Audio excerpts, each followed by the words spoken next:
Hai guys, selamat lemai, selamat petang. Hari ini lauk kita simple je hari ini. Hari ini saya makan sorang-sorang. Ini adalah sup buah terong Belacan. Iban, terong Dayak, terong asam. Ini ada timun yang tidak dimasak. Waktu ini air belacan kicap bakal kulas asal gulap. Ini sedap nih guys. Ini air belacan diimport dari Miri. Kailah tu bini nyak meri. Ya kah? Nyin tu miri pada empat tu. Manis. Nak malah. Nampak air belacan. Air belacan nih guys. Sedap juga.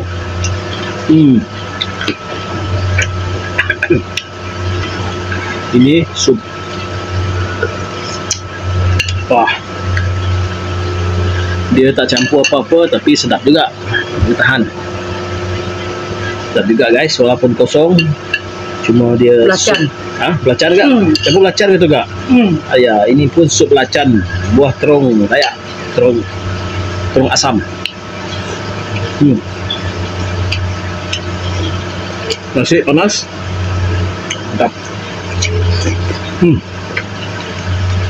Bertahan. Ini sedap ya guys. Saya dekat sikit sini. Oke. Guys, jangan dekat. Oke. Ini kalau kita nikmati ini sedap nih guys. Kita punya belacan nih tidak tanpa pedas. Sebab saya ingat ini ada campur gula nih. Sedap guys, sedap. Tahan. Dia punya kepedasan boleh tahan ya.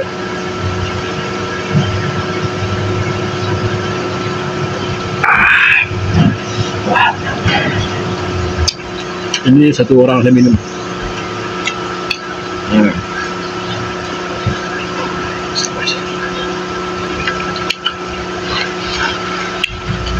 Timun cicah sama belacan, air belacan.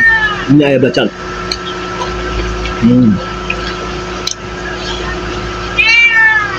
Baik.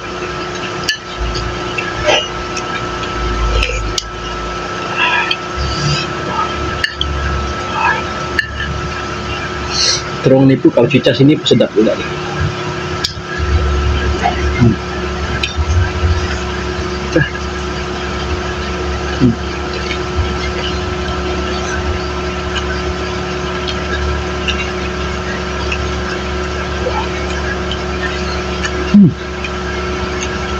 Pertama kali saya makan nih guys, air belacan ini pertama kali saya makan.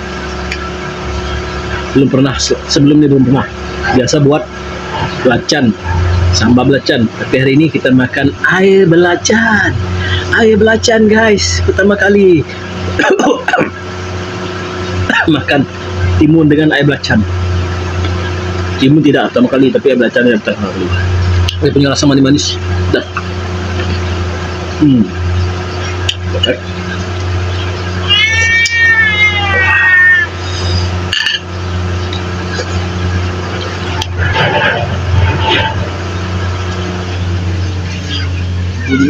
Bunyi agak bising, saya terpaksa tutup kipas.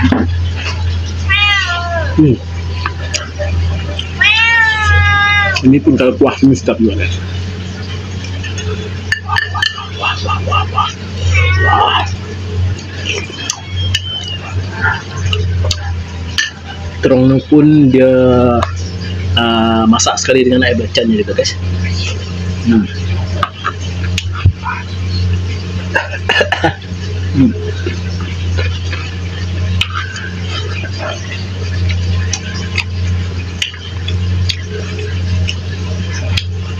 Rasa dia manis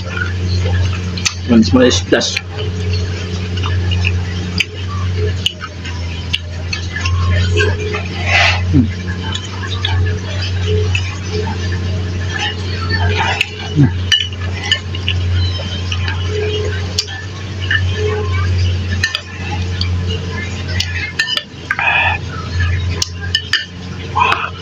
Wah.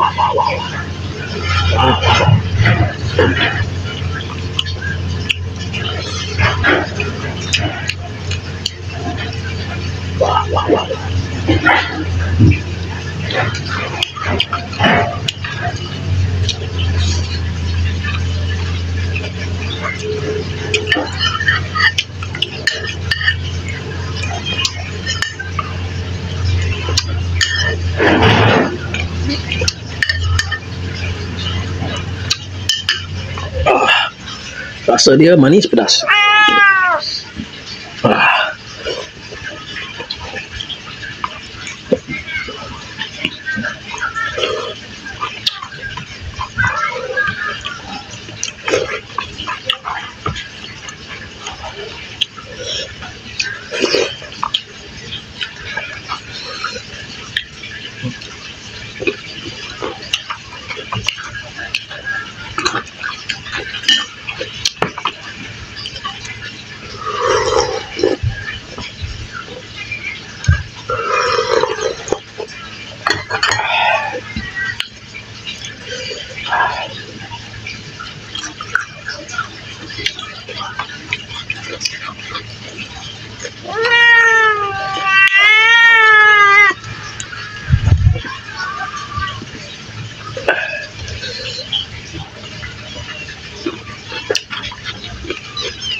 Oke guys, cukup pedas guys. Terima kasih kerana menonton. Bye.